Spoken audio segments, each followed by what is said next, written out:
निर्णय ये जो व्यापारी जो मेरे व्यापारी नहीं थे, एक एक व्यापारी एक ग्वालियर की ताकत था, व्यापारी एकता की ताकत था और चैम्बर की महत्वपूर्ण कड़ी था।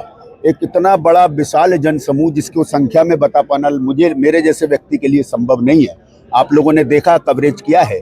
इतना बड़ा विशाल जनसमूह जब इस बात के लिए अड़ जाएगा कि आपको अध्यक्ष का चुनाव लड़ना ही पड़ेगा, तो मेरी तो क्या विसात है, मेरी तो मैं नहीं समझता मेरी कोई हैसियत है, लेकिन उस हैसियत के आगे बड़ी से बड़ी हैसियत भी झुकती नजर आएगी आने वाले दिनों में। आपको ये देखने को मिलेगा। कहीं ना कहीं हाउस से आप बाहर गए हैं और हाउस के डिसीजन के आगे जब आप सामने लड़ते हुए नजर आएंगे तो कैसे लेते हैं इस चीज को? मैं हाउस में आप सालों रहे, व्हाइट हाउस से बाहर नहीं हूँ।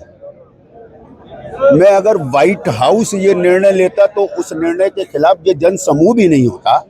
ये निर्णय किसी एक व्यक्ति विशेष का है।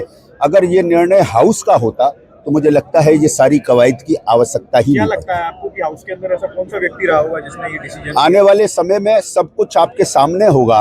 ये जब व्यापारी समूह जब जिस दिन 17 जुलाई को जब वो चुनने जाएगा कि कौन अगले 3 वर्ष इस चैम्बर के 6 पदाधिकारी होंगे और 150 कार्यकारिणी सदस्य होंगे, जो परिणाम सामने आएगा तो वो चेहरा भी आपके सामने आएगा जिसकी वजह से आज ये स्थिति निर्मित हुई। चुनाव के दौरान आपने कहा आचार संहिता का भी पालन करना, किस प्रकार से? देखिए, हमारे यहाँ आदर्श आचार संहिता का निर्माण हम लोगों ने मिलकर किया है और वो आदर्श आचार संहिता इस बात के लिए आवश्यकता पड़ी कि ये चुनाव केवल बड़े पैसे वालों का चुनाव होकर ना रह जाए। ये चुनाव अगर एक मध्यम वर्गीय नवयुवक जो व्यापार करता है और उसके अंदर कोई योग्यता है, वो चैम्बर का ज्वाइंट सेक्रेटरी, उपाध्यक्ष, कोषाध्यक्ष या संयुक्त अध्यक्ष या अध्यक्ष बनना चाहता है, तो पैसा उसकी राह में आड़े नहीं आए। आपने ये बात कही थी कि मैं विदाई जो है वो सम्मान पूर्वक चाहता था, तो अब क्या माने, इस चुनाव के बाद विदाई रहेगी या इसमें चुनाव के आगे भी ताल ठोकेंगे? आज जिस तरीके से आपने देखा कि मेरे बारे में निर्णय लेने का आज के बाद मेरे पास अधिकार नहीं रहा। मैं ऐसा मानता हूं कि मेरा निर्णय अब मैं अकेला नहीं ले सकता।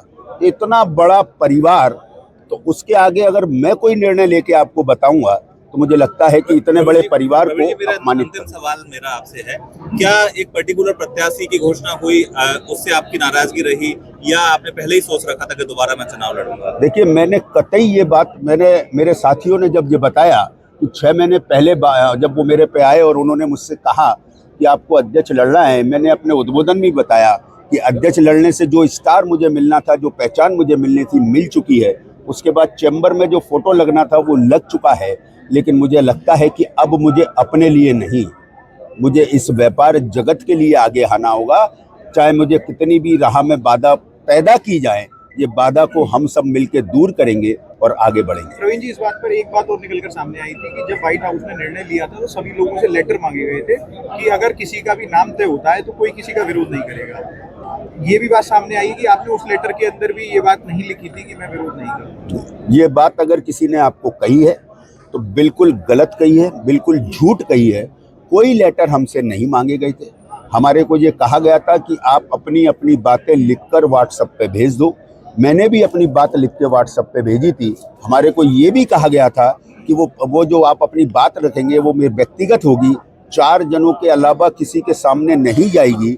वो सदन में, पूरे सदन में जिस दिन तय हुआ, पढ़ के सुनाया गया और मुझे जितना अपमानित किया जा सकता था किया। मेरा टिकट काटा, मुझे इसका गम नहीं था, लेकिन टिकट काटने के बाद अगर मेरा कोई सेवा काल था तो किसी सीनियर को ये तो चाहिए था कि मुझे बिठाल के ये समझाता कि आपकी जो अपील थी वो हमने इसलिए नहीं मानी, नहीं समझाया। किसी सीनियर को बिठाल के मुझे 2 बातें सांत्वना की देना चाहिए थी। मैं सबसे मिल के आया और जब अकेला जीना उतर रहा था तो आज तक मेरी आत्मा इतनी नहीं रोई होगी।